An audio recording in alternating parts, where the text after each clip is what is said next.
ಮಕ್ಕಳೇ, ಸುಮಾರು 500 ವರ್ಷಗಳ ಹಿಂದೆ, ಅಂದರೆ 1500 ಸಮಯದಲ್ಲಿ ಪುರಂದರದಾಸ ಎಂಬ ಸಂಗೀತಗಾರ, ಸಂಯೋಜಕ, ಹರಿದಾಸ ತತ್ವಜ್ಞಾನಿ ಇದ್ದನು. ಅವನ ಅಂಕಿತ ನಾಮ ಪುರಂದರ ವಿಠಲ.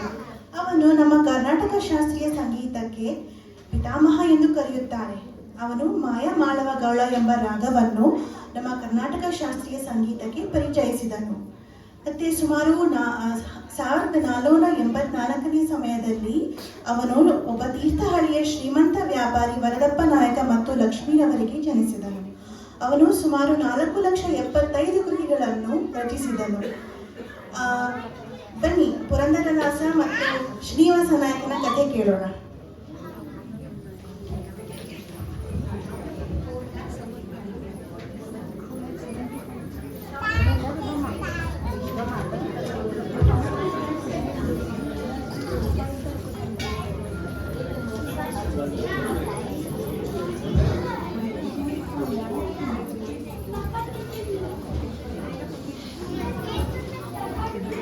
ಜಿಪುನಗ್ರೇಸರ ನವಕೋಟಿ ನಾರಾಯಣ ವಿಜಯನಗರದ ಅರಸರಿಗೆ ಸಾಲ ಕೊಡುತ್ತಿದ್ದ ಶ್ರೀನಿವಾಸ ನಾಯಕ ಇಂದು ಸಾಮಾನ್ಯನಂತೆ ಧೋತಿ ಅಂಗವಸ್ತ್ರವನ್ನು ಉಟ್ಟು ತನ್ನ ಒಬ್ಬರಿಗೆ ಮನೆ ಮೇಲೆ ತುಳಸಿ ಎಸೆದು ಕೃಷ್ಣಾರ್ಪಣ ಎಂದದ್ದೇಕೆ, ದಾನಶೂರ ಕರ್ಣನಾದಿದ್ದು ಹೇಗೆ, ವಿಠಲ ವಿಠಲ ಎಂದು ಕುಣಿದಾಡಿದೇಕೆ? ಅದೊಂದು ದೈವವೇ ಹಣೆದ ನಾಟಕ. ಪಾಂಡುರಂಗನೇ ಅದರ ಸೂತ್ರಧಾರ. Purandaradasa's original name was Srinivasa Nayaka. He was born 500 years ago in an extremely rich family who did business in precious gems, diamonds, and gold jewels. He was called Navakoti Narayana, meaning the one who owned 9 crores, which was a huge amount of money at that time. But in spite of his wealth, he was a miser.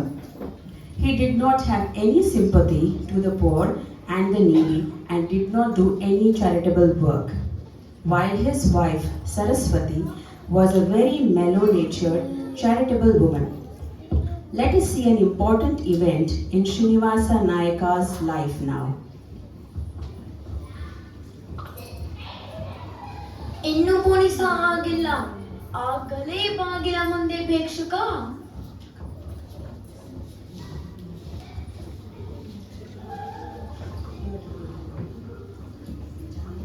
ಸ್ವಾಮಿ, ನಾನೊಬ್ಬ ಕಡು ಬಡವ. ಈ ಬಾಲಕನ ಉಪನಯನದ ಕಾಲ ಮೀರುತ್ತಿದೆ. ಶ್ರೀಮಂತರಾದ ನೀವು ಮನಸ್ಸು ಮಾಡಿ ಈ ಬಾಲಕನ ಉಪನಯನಕ್ಕೆ ಸಹಾಯ ಮಾಡಿ. ಈ ಬಾಲಕನ ಉಪನಯನದ ಕಾಲ ಮೀರುತ್ತಿರುವುದಕ್ಕೆ ನಾನು ಹೊಣೆಯೇ? ಈಗಾಗುವುದಿಲ್ಲ, ಸ್ವಲ್ಪ ದಿನ ಕಳೆದು ಬಾ. ಹೀಗೆ ಬ್ರಾಹ್ಮಣ 6 ತಿಂಗಳು ಅಲೆದಾಡಿದ, ಕಾಡಿದ, ಬೇಡಿದ. ಆದರೆ ನಾಯಕ ಕೊಡ, ಬ್ರಾಹ್ಮಣ ಬಿಡ. ಕೊನೆಗೆ He made the poor Brahman wait for 6 months for the money that he is asking for his son's Upanayana, which is the thread ceremony. And finally, after 6 months of waiting, Srinivasa Nayaka offered him a tiny coin. ಕೊನೆಗೆ ತನ್ನ ಬಳಿ ಇದ್ದ ಕಿಲುಬು ನಾಣ್ಯಗಳನ್ನು ಎಸೆದು,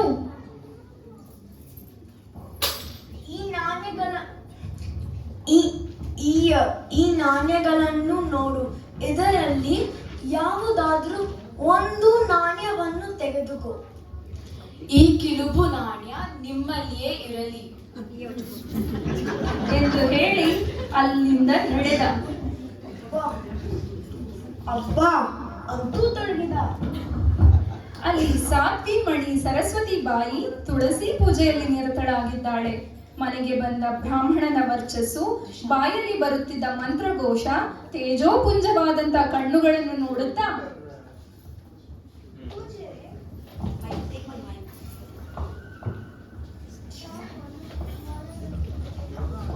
ಪೂಜ್ಯರೇ, ತಾವು ಯಾರು? ಯಾವ ಊರಿಂದ ಬಂದಿದ್ದೀರಿ? ಮತ್ತೆ ಬಂದ ಕಾರಣವೇನು?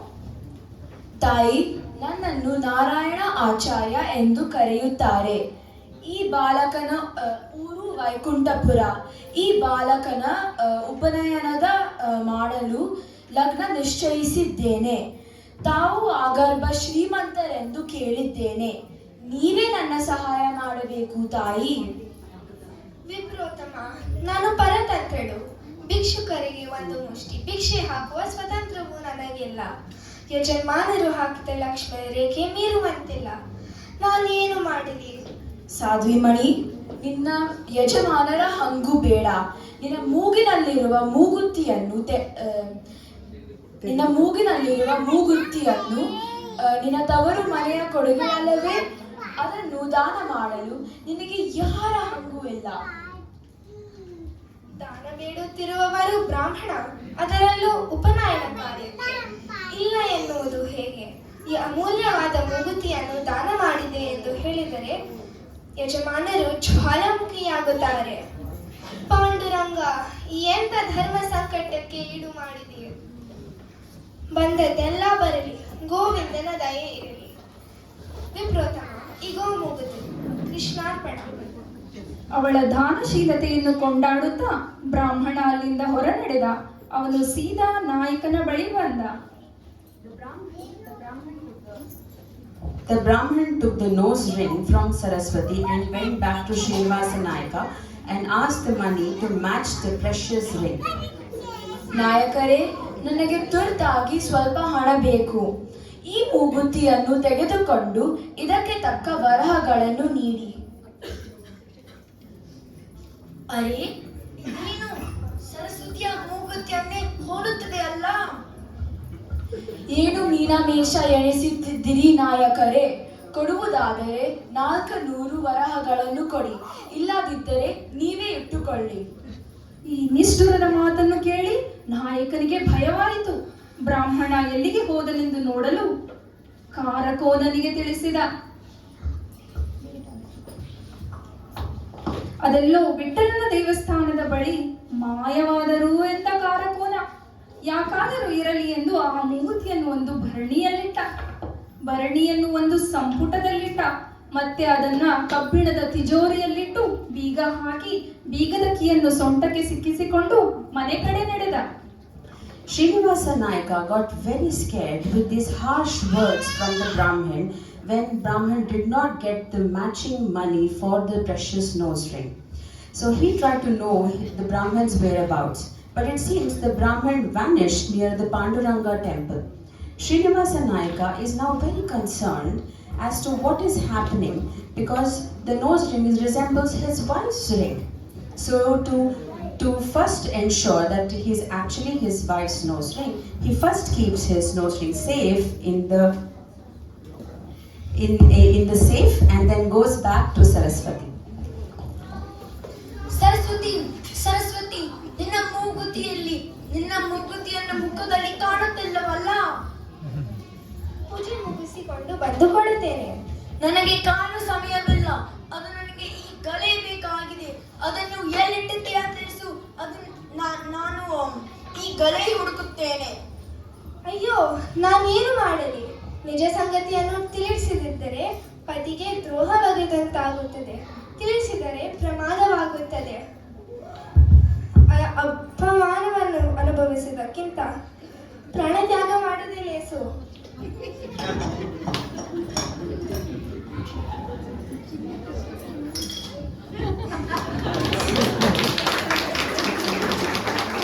ಸರಸ್ವತಿಯು ತನ್ನ ಕೈಯಲ್ಲಿದ್ದ ವಜ್ರದ ಹರಳನ್ನು ಅರೆದು ವಿಷಪಾನ ಮಾಡಲು ಸಿದ್ಧಳಾಗುತ್ತಾಳೆ. ಬಟ್ಟಲನ್ನು ಮೇಲೆತ್ತಿದಳು. ಠಣ್ಣೆಂದು ಏನೋ ಬಿದ್ದಂತಾಯಿತು. ಬಟ್ಟಲಲ್ಲಿ ಕೈಯಾಡಿಸಿದಳು. ಏನೋ ಆಶ್ಚರ್ಯ! ಅವಳದೇ ಮೂಗುತಿಯನ್ನು ನೋಡಿ ಕ್ಷಣಕಾಲ ಸ್ತಬ್ಧಳಾದಳು. Saraswati knows that if she tells the truth that she gave away the nose ring to a Brahmin, she knows her husband will be very angry and he will become very furious. But if she lies, that will also be wrong. So unable to bear the humiliation, she decides to end her life when a miracle happens. ಇದೇನು ನನ್ನ ಮೂಗುತಿ? ಮೂಗುತಿ? ಅದೇ ಮೂಗುತಿಯನ್ನು ನೋಡಿದ ನಾಯಕನಿಗೆ ಕ್ಷಣಕಾಲ ಬುದ್ಧಿಭ್ರಮಣೆಯಾದಂತಾಯಿತು. ಅದನ್ನು ತೆಗೆದುಕೊಂಡು ಅಂಗಡಿಗೆ ಓಡಿದ. ತನ್ನ ತಿಜೋರಿಯನ್ನು ಶೋಧಿಸಿದ, ಆದರೆ ಅಲ್ಲಿ ಮೂಗುತಿ ಇರಲಿಲ್ಲ. ಅಂಗಡಿಯನ್ನು ಹಾಗೆ ಬಿಟ್ಟು ಮನೆ ಕಡೆ ಓಡಿದ. ಸರಸ್ವತಿ ಸರಸ್ವತಿ ಸರಸ್ವತಿ, ಇದೇನಾಯಿತು? ದಾನ ಬೇಡಲು ಬಂದ ಬ್ರಾಹ್ಮಣ ಶ್ರೀಮನ್ ನಾರಾಯಣನಲ್ಲದೆ ಬೇರೆ ಯಾರೂ ಅಲ್ಲ. ನಾರಾಯಣ ನಾರಾಯಣ. ಸರಸ್ವತಿ ಸರಸ್ವತಿ, ಇದೇನಾಯಿತು? ಅಯ್ಯೋ ಅಯ್ಯೋ, ಮನೆಯ ಬಾಗಿಲಿಗೆ ಬಂದ ಭಗವಂತನನ್ನು ತಿರಸ್ಕರಿಸಿ ನರಕವಾಸನ ನಾದೇನಲ್ಲ. ಪಾಂಡುರಂಗ ಪಾಂಡುರಂಗ, ನನಗೆ ದರ್ಶನ ಕೊಡು. ನಿನ್ನ ನಾಮಸ್ಮರಣೆ ಸದಾ ಮಾಡುತ್ತೇನೆ. ಮರುದಿನ ಸರಸ್ವತಿ ತುಳಸಿ ಪೂಜೆಯಲ್ಲಿ ನಿರತಳಾಗಿದ್ದಾಗ ಭಗವಂತ ಪ್ರತ್ಯಕ್ಷನಾಗಿ, ಸಾಧ್ವಿ ಮಣಿ, ನಿನ್ನ ಪತಿಯ ಉಪವಾಸದಿಂದಲೂ ನಿನ್ನ ನಾಮಸ್ಮರಣೆಯಿಂದಲೂ ಅವನ ದುರಿತ ನಾಶವಾಗಿದೆ. ಇನ್ನೂ ಅವನ ಐಶ್ವರ್ಯದ ಹಂಬಲ ಹೋಗಿಲ್ಲ. ನೀವು ಸರ್ವಸ್ವವನ್ನು ತ್ಯಾಗ ಮಾಡಿ ನನ್ನ ದಾಸನಾದರೆ ನನ್ನ ದರ್ಶನ ಭಾಗ್ಯ ಲಭ್ಯವಾಗುತ್ತದೆ ಎಂದ. ಅದನ್ನು ಆಕೆ ಪತಿಗೆ ತಿಳಿಸಿದಳು. ಇದನ್ನು ಆಲಿಸಿದ ಶ್ರೀನಿವಾಸ ನಾಯಕ ಪತ್ನಿ ಪುತ್ರರ ಸಮೇತ ತನ್ನ ಭವ್ಯ ಉಪ್ಪರಿಗೆ ಮನೆಯಿಂದ ಹೊರಬಂದು ಉಪ್ಪರಿಗೆ ಮೇಲೆ ತುಳಸಿ ಎಸೆದು ಕೃಷ್ಣಾರ್ಪಣ ಎಂದ. ಸರ್ವಸಂಗ ಪರಿತ್ಯಾಗಿಯಾಗಿ ದೇವರ ನಾಮ ಸಂಕೀರ್ತನೆ ಮಾಡುತ್ತಾ ಹಳ್ಳಿ ಹಳ್ಳಿ ಸುತ್ತಿದ. ಒಂದು ರಾತ್ರಿ ಭಗವಂತ ಅವನ ಕನಸಿನಲ್ಲಿ ಬಂದು ಪಂಪಾ ಕ್ಷೇತ್ರದ ಬಳಿ ಚಕ್ರತೀರ್ಥದ ಹತ್ತಿರವಿರುವ ವ್ಯಾಸರಾಯಲ್ಲಿ ಉಪದೇಶ ಪಡೆದು ಹರಿದಾಸನಾಗು ಎಂದು ಅಪ್ಪಣೆ ಮಾಡಿದ. Next day, the god appeared in front of Saraswati and tells her that her husband should donate all their wealth and become his devotee. Srinivasa Nayaka agrees to that, and alongside his wife and children leaves his town, donating all his wealth. He wanders village to village, singing praises to the Lord. One day, God appears in his dreams to reach Pampapura, which is the current day Hampi, and takes the blessings of Vyasatirtha to become Haridasa.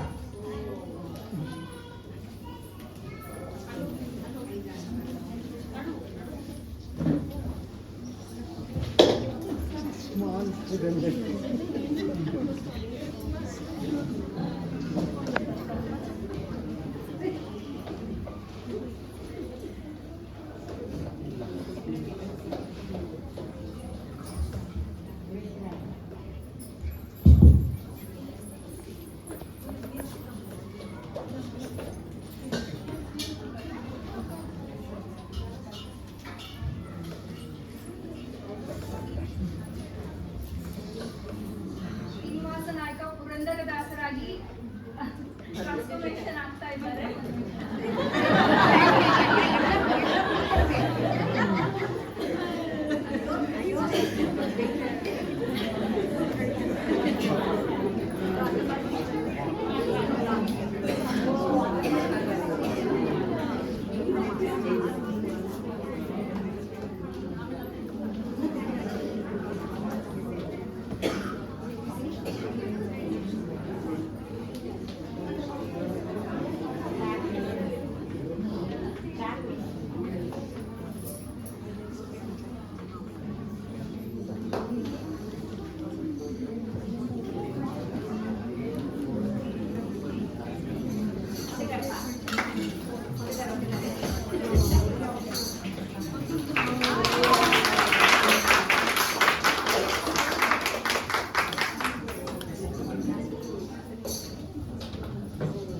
ಮುಂದೆ ನೀವು ಮಾಡುವ ಎಲ್ಲ ಕೃತಿಗಳನ್ನು ಪುರಂದರ ವಿಠ್ಠಲನಿಗೆ ಅಂಕಿತ ಮಾಡಿ ಕೃತಾರ್ಥರಾಗಿ ಶುಭವಾಗಲಿ.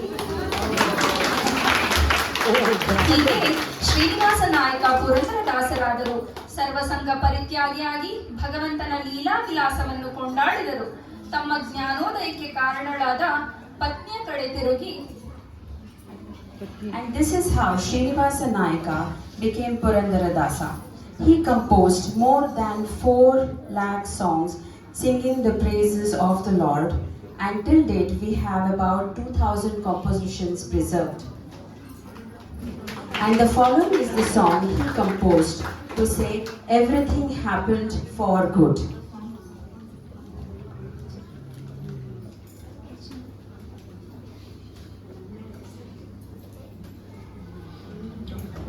ಆದದ್ದೆಲ್ಲ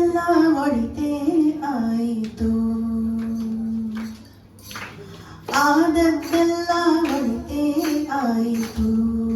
ನಮ್ಮ ಶ್ರೀಧರನ ಸೇವೆಗೆ ಸಾಧನ ಸಂಪತ್ತಾಯಿತು. ಆದದ್ದೆಲ್ಲ ಒಳಿತೇ ಆಯಿತು. ನಮ್ಮ ಶ್ರೀಧರನ ಸೇವೆಗೆ ಸಾಧನ ಸಂಪತ್ತಾಯಿತು. ಆದದ್ದೆಲ್ಲ ಒಳಿತೇ ಆಯಿತು.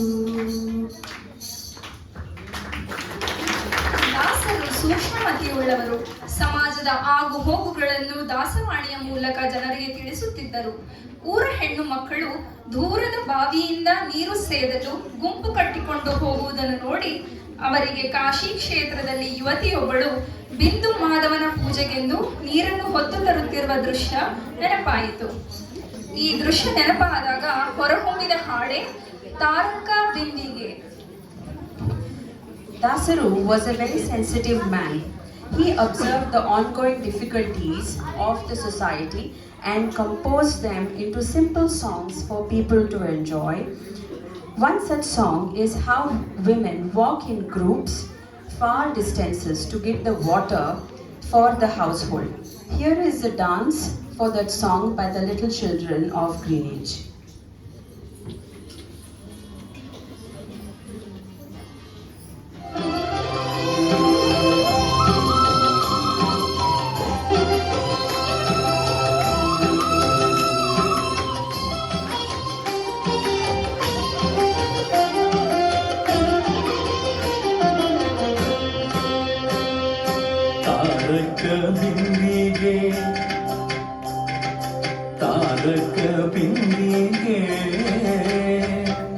ತಾರಕ ಬಿಂದಿಗೆ ನಾನೀರಿಗೋಗುವೆ ತಾನೇ ಬಿಂದಿಗೆಯ.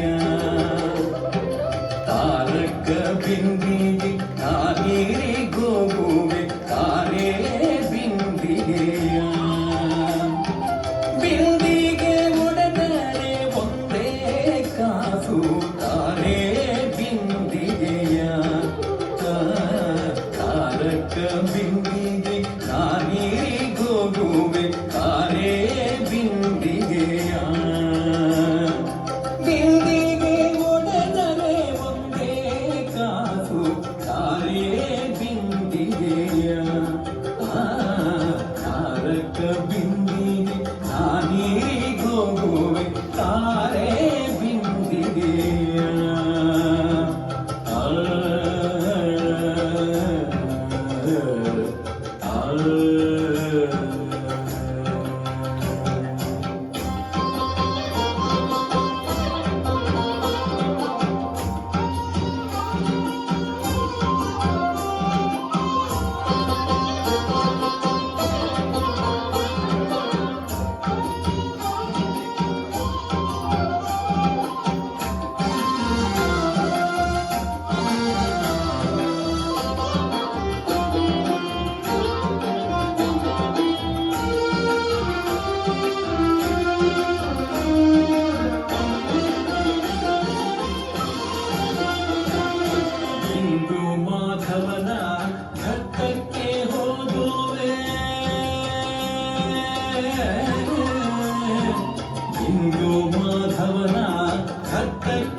ಹರಿದಾಸರು ಕೀರ್ತನೆ ಮಾಡುತ್ತಾ ಒಂದು ಹಳ್ಳಿಗೆ ಹೋಗಿದ್ದರು. ಬಡವೆಯೊಬ್ಬಳು ದಾಸರಿಗೆ ಭಿಕ್ಷೆ ಹಾಕಲು ಒಂದು ಹಿಡಿ ಅಕ್ಕಿಯೂ ಇಲ್ಲವೆಂದು ಖೇದದಲ್ಲಿದ್ದಳು. ಮಹಾಮಹಿಮರಿಗೆ ರಾಗಿಯನ್ನಾದರೂ ಹಾಕುವುದು ಹೇಗೆ ಎಂದು ಆಕೆಗೆ ಸಂಕೋಚವಾಯಿತು. ಆಕೆಯ ಅಸಹಾಯಕತೆಯನ್ನು ಕಂಡು ದಾಸರು ರಾಗಿಯನ್ನೇ ಭಿಕ್ಷೆಯಾಗಿ ಬೇಡಿದರು. ರಾಗಿ ಎಂಬ ಶಬ್ದವನ್ನು ವಿಶೇಷವಾಗಿ ಪ್ರಯೋಗಿಸಿ ಉತ್ತಮ ನಡವಳಿಕೆಯ ಸೂತ್ರವನ್ನು ಹೆಣೆದರು. ಹೀಗೆ ಸೃಷ್ಟಿಯಾಗಿದ್ದು ರಾಗಿ ತಂದೀರ.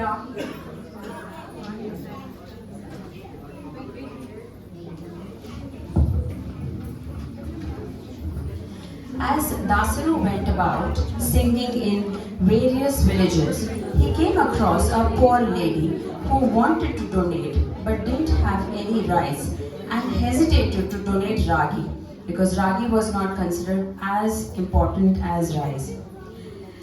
Therefore, Dasaru sensed this and then he composed a song asking only for ragi from the ladies. Here is a dance by the little children on the song Ragi Tandira.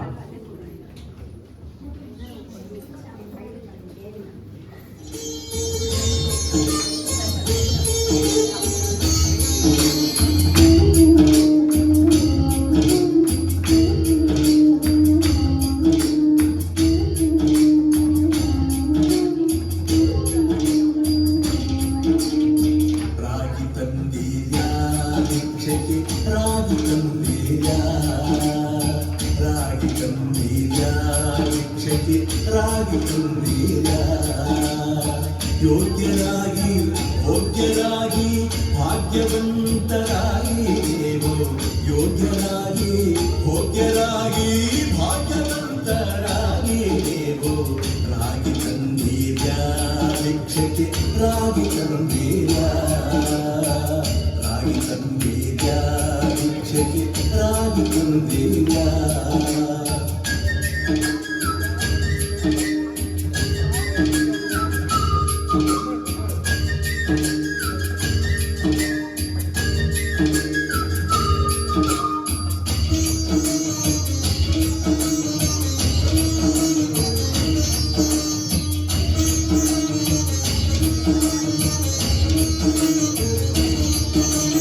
ಅನ್ನದಾನವ ಮಾಡುವರಾಗಿ ಅನ್ನಛತ್ರವಾಗಿ ಕವರಾಗಿ ಅನ್ನದಾನ.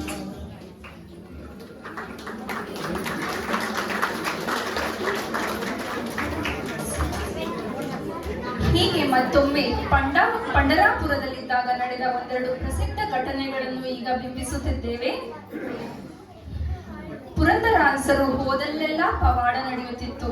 ಅದೊಂದು ದಿನ ರಾತ್ರಿ ಪುರಂದರದಾಸರು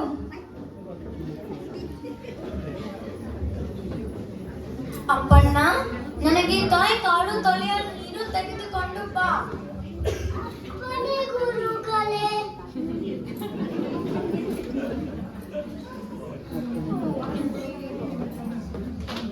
ಹೀಗೆ ಹೇಳಿ ಅಪ್ಪಣ್ಣ ಹಾಯಾಗಿ ಮಲಗಿದ್ದ. ಇತ್ತ ದಾಸರಿಗೆ ಕಾದು ಕಾದು ಸುಸ್ತಾಯಿತು. ಅಷ್ಟರಲ್ಲಿ ಪಾಂಡುರಂಗನೇ ಅಪ್ಪಣ್ಣನಂತೆ ರೂಪ ತಾಳಿ ತಂಬಿಗೆಯನ್ನು ನೀರು ತಂದು ದಾಸರ ಮುಂದಿಟ್ಟ. ದಾಸರು ಶುದ್ಧ ಕಾರ್ಯ ಮುಗಿಸಿ ಎಷ್ಟು ಹೊತ್ತು ನನಗೆ ನೀರು ತರುವುದಕ್ಕೆ ಎಷ್ಟು ಹೊತ್ತು ಕಾಯುವುದು ಎಂದು ಹೇಳಿ ಅಪ್ಪಣ್ಣನ ತಲೆಗೆ ಕುಟ್ಟಿದ. ಗುರುಗಳೇ,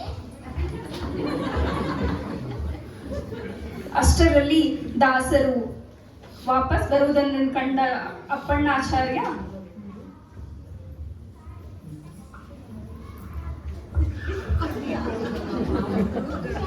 ಗುರುಗಳೇ, ಹಾಲು ನೆತ್ತೆಯಲ್ಲಿ ನೀರು ತರುವುದೇ ಮರ್ತೋಯ್ತು, ಈಗಲೇ ತಂದೆ. ಮತ್ತೇಕೆ ನೀರು ಆಗಲೇ ತಂದಿದ್ದೀಯಲ್ಲೋ? ಹೋಗಲಿ, ತಂಬಿಗೆಯಲ್ಲಿಟ್ಟೆ. ಯಾವ ತಂಬಿಗೆ ಗುರುಗಳೇ? ಹೊಳಕ್ಕೆ ತಂದಿದ್ದೀಯನ್ನೋ ಆ ತಂಬಿಗೆ. ನಾನೆಲ್ಲಿ ಬಂದೆ ಗುರುಗಳೇ?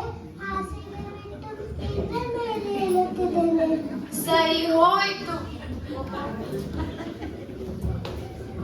ಮರುದಿನ ದೇವರ ಪೂಜೆ ಮಾಡುತ್ತಿದ್ದಾಗ ಪುರೋಹಿತರು So this is the scene where Aparna, who is the Shishya of Purandaradasa, was unable to give water to Dasaru on time. And at that time, Panduranga himself came in the form of Aparna and then enacted the whole scene of giving the tumbler to Purandaradasa. But Purandaradasaru, unable to know that it is actually Panduranga himself, he was very angry and then he hit Aparna, who was actually Purandaradasa, on his forehead. And then next day they noticed that there is a swelling on the forehead of the idol himself in the temple, and that's what the priest notices. ಅಯ್ಯೋ, ಭಗವಂತನ ಹಣೆ ಊದಿದೆ, ಕಣ್ಣಲ್ಲಿ ನೀರು ಸುರಿಯುತ್ತಿದೆ. ಪಾಂಡುರಂಗನ ಕಣ್ಣಲ್ಲಿ ನೀರು ಸುರಿಯುತ್ತಿರುವ ಸುದ್ದಿ ಎಲ್ಲೆಡೆಯೂ ಹರಡಿತು. ದಾಸರು ಗುಡಿಗೆ ಬಂದರು. ಪಾಂಡುರಂಗನನ್ನು ನೋಡಿ, ನಿನಗೆ ನೀರು ತರಲು ಹೇಳಿದವರಾರು, ಅಪ್ಪಣ್ಣನಿಗೆ ನಿದ್ದೆ ಬರೆಸಿದವರಾರು, ಸಾಕು ಮಾಡು ನಿನ್ನ ನಾಟಕ ಎಂದು ಹೇಳಿ ಹಣೆಯನ್ನು ಉಜ್ಜಿದರು. ಆಹಾ, ಊತ ಮಾಯವಾಯಿತು, ಕಣ್ಣೀರು ನಿಂತಿತು. Panduranga's eyes were tearing and this news spread in the village. And Dasaru came to Panduranga and said, enough of this. Who asked you to come in the form of Aparna? And then who asked you to do this drama? You see, he had a very playful relationship with Panduranga. The next is another scene which will be enacted. ಪಾಂಡುರಂಗನ ಲೀಲೆ ಇಲ್ಲಿಗೆ ಮುಗಿಯಲಿಲ್ಲ. ಪುರಂದರದಾಸನ ವೇಷ ಧರಿಸಿ ಪಾಂಡುರಂಗ ಪ್ರಸಿದ್ಧ ರಾಜನರ್ತಕಿಯ ಮನೆಗೆ ಬಂದರು. ಆಕೆ ಪಾಂಡುರಂಗನ ಪರಮ ಭಕ್ತೆಯಾಗಿದ್ದಳು. ದಾಸರು ಬರುವುದನ್ನು ನೋಡಿ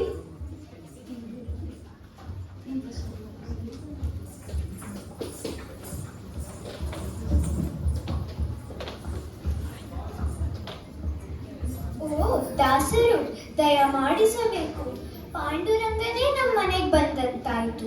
ಬಂದ ವಿಷಯ, ಈ ರಾತ್ರಿ ನನ್ನ ನೃತ್ಯವನ್ನು ನೋಡಿ ಆನಂದಿಸಬೇಕೆಂದಿದ್ದೇನೆ. ಆಗಲಿ, ಸೇವೆಗೆ ಸಿದ್ಧಳಾಗಿದ್ದೇನೆ. The next day, priest notices. Now the Panduranga is now gone in the form of Purandaradasa to the royal dancer, and then says that today I am going to enjoy your dance and I am going to spend time with you. And this is what the enactment is.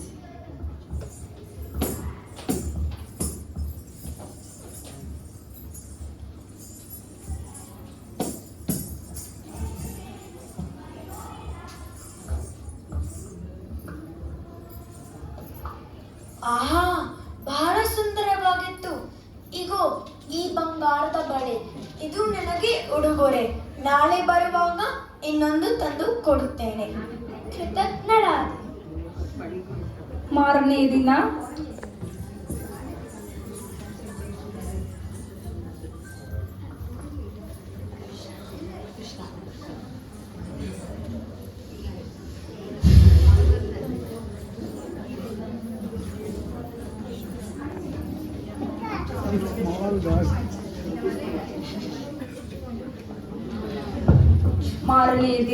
ಬೆಳಿಗ್ಗೆ ಅರ್ಚಕರು ಪೂಜೆಗೆ ಸಿದ್ಧವಾಗುತ್ತಿದ್ದಂತೆ ಬಲಗೈಯ ಕಂಕಣ ಕಣ್ಮರೆಯಾಗಿದ್ದನ್ನು ಕಂಡು,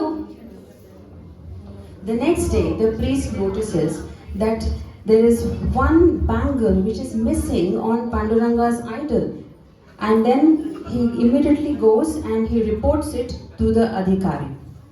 ಅಯ್ಯೋ, ಪಾಂಡುರಂಗದ ಕೈನ ಬಳೆ ಕಾಣಿಸುತ್ತಿಲ್ಲವಲ್ಲ, ರಾಜರಿಗೆ ತಿಳಿಸೋಣ.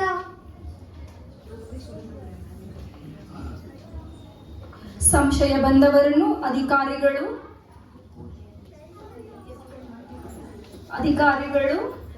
ವಿಚಾರಿಸಿದರು. ಆದರೆ ಕಂಕಣ ಮಾತ್ರ ಸಿಗಲಿಲ್ಲ.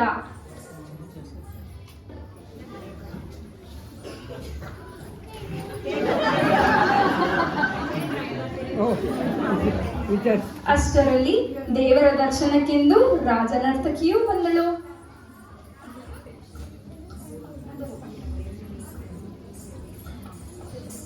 ಅವಳ ಕೈಯಲ್ಲಿದ್ದ ಬಳೆಯನ್ನು ನೋಡಿ ಅಧಿಕಾರಿ ಅವಳನ್ನು ವಿಚಾರಿಸಿದರು. ಹೇಳು, ಎಲ್ಲಿಂದ ಬಂತು ಈ ಕಂಕಣ? ನಿನ್ನೆ ದಾಸರು ನಮ್ಮ ಮನೆಗೆ ಬಂದಿದ್ರು. ಅವರು ನನ್ನ ಗಾನನೃತ್ಯವನ್ನು ನೋಡಿ ಮೆಚ್ಚಿ ನನಗೆ ಇದನ್ನು ಉಡುಗೊರೆಯಾಗಿ ಕೊಟ್ಟಿದ್ದರು. ಹಾಗೂ ದಾಸರೇ ಬರುತ್ತಿದ್ದಾರಲ್ಲ, ಅವರನ್ನೇ ಕೇಳಬಹುದು. ಏನು ದಾಸರೇ, ಇದು ಕೇಳು ಹೇಳುತ್ತೀರಿ? ಇವರನ್ನು ಕಂಬಕ್ಕೆ ಕಟ್ಟಿ ಬಾಡಿಸೋಣ.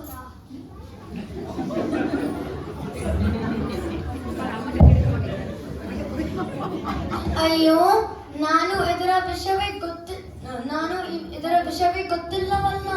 ನನ್ನದು ಇದರಲ್ಲಿ ಏನೂ ತಪ್ಪಿಲ್ಲ. ಪಾಂಡುರಂಗ, ಪಾಂಡುರಂಗ, ಇದೇನು ನಿನ್ನ ಲೀಲೆ? ಅಂತೂ ನನಗೆ ತಂಬಿಗೆ ಅಂತ ಹೊಡೆದೆ ಎಂದು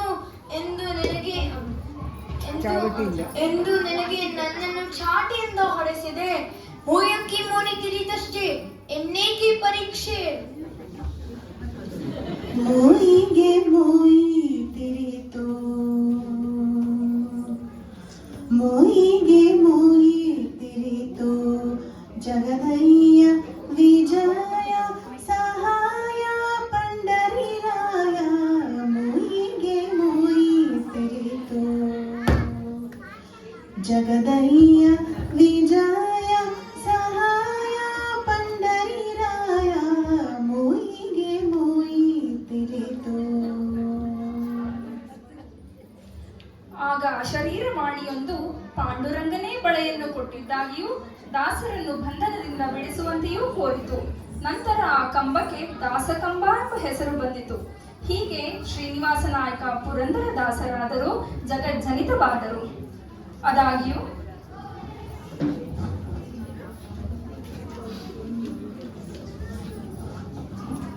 ಪುರಂದರದಾಸರು ತಮ್ಮ ಜೀವನದ ಸಂಧ್ಯಾ ಸಮಯದಲ್ಲಿ ಹಲವು ಎಡರುತೊಡರುಗಳನ್ನು ಅನುಭವಿಸಬೇಕಾಗಿತ್ತು. ತಮ್ಮನ್ನು ಅನುಗ್ರಹಿಸಿದ ವ್ಯಾಸತೀರ್ಥರ ಅವತಾರ ಸಮಾಪ್ತಿಯನ್ನು ಕಂಡರು. ಕರ್ನಾಟಕದ ಭೋಜರಾಜರಾಗಿದ್ದ ಕೃಷ್ಣದೇವರಾಯನ ಕಾಲಾನಂತರ ನಡೆದ ರಾಜ್ಯಕ್ಷೋಭೆಯಿಂದ ದಾಸರಿಗೆ ಆಘಾತ ಉಂಟಾಯಿತು.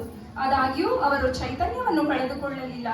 ಇದೆಲ್ಲ ಜೀವನದ ಅಗ್ನಿ ಪರೀಕ್ಷೆ ಎಂದು ಭಾವಿಸಿ ದಿಟ್ಟ ಹೆಜ್ಜೆಯನ್ನಿಟ್ಟು ಮಾನವ ಜನ್ಮ ದೊಡ್ಡದು ಎಂದರು.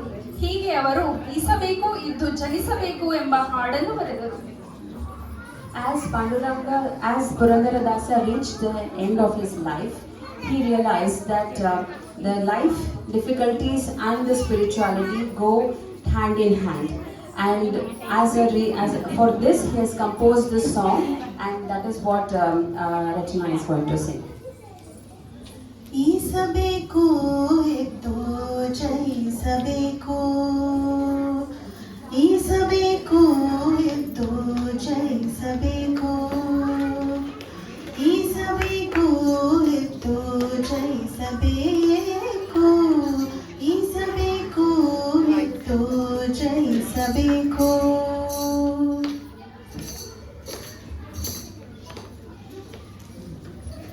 ಪುರಂದರದಾಸರ ಮಧುಕರ ವೃತ್ತಿಯಲ್ಲಿ ಹರಿನಾಮ ಸಂಕೀರ್ತನೆ ಹಾಗೂ ಸಮಾಜ ಸುಧಾರಣೆ ಜೊತೆಯಲ್ಲಿ ಸಾಗಿದವು.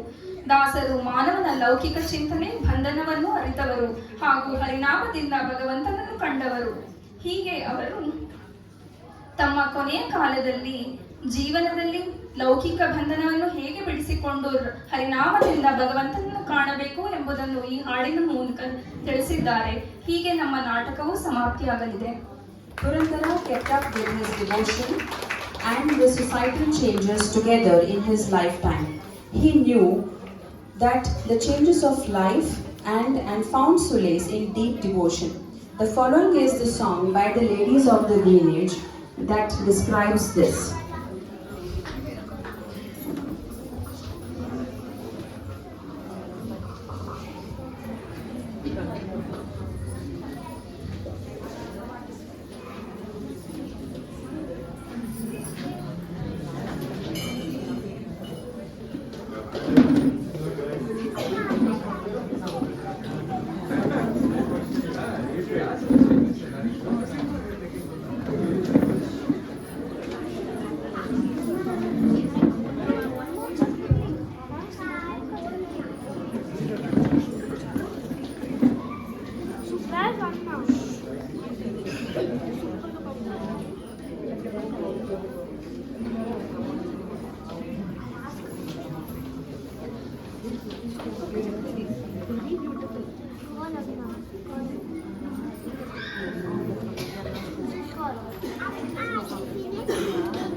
ಮುಳ್ಳು ಕೊನೆಯ ಮೇಲೆ ಮೂರು ಕೆರೆಯ ಕಟ್ಟೆ ಎರಡು ತುಂಬಲು ಒಂದು ತುಂಬಲೇ ಇಲ್ಲ ತುಂಬಲೇ ಇಲ್ಲ. ಮುಳ್ಳು ಕೊನೆಯ ಮೇಲೆ ಮೂರು ಕೆರೆಯ ಕಟ್ಟೆ ಎರಡು ತುಂಬಲು ಒಂದು ತುಂಬಲೇ ಇಲ್ಲ ತುಂಬಲೇ ಇಲ್ಲ.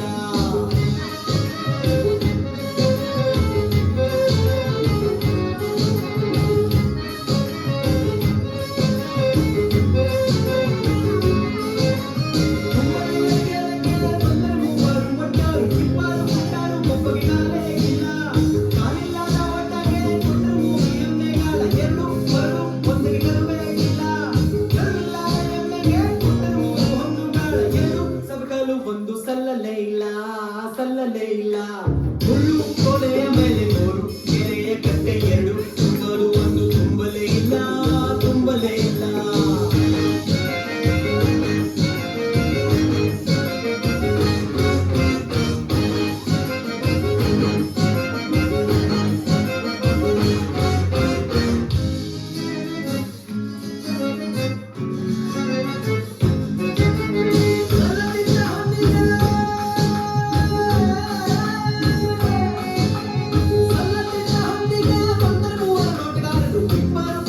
ಒಬ್ಬಗೆ ಕಣ್ಣೇ ಇಲ್ಲ ಕಣ್ಣಿಲ್ಲದ ನೋಟಗಾರರಿಗೆ ಕೊಂದರೆ ಮೂರು ಮೂರುಗಳ ಎರಡು ಆರು ಒಂದಕ್ಕೆ ಒಕ್ಕಲೇ ಇಲ್ಲ. ಒತ್ತಡದ ಊರಿಗೆ ಬಂದರೆ ಮೂವರು ಕುಂಬಾರರು ಇಬ್ಬರು ಚುಂಚಾರು ಒಬ್ಬಗೆ ಕೈಯೇ ಇಲ್ಲ ಕೈಯೇ ಇಲ್ಲ. ಮುಳ್ಳು ಕೊನೆಯ ಮೇಲೆ ಮೂರು ಕೆರೆಯ ಕಟ್ಟೆ ಎರಡು ತುಂಬಲು ಒಂದು ತುಂಬಲೇ ಇಲ್ಲ ತುಂಬಲೇ ಇಲ್ಲ.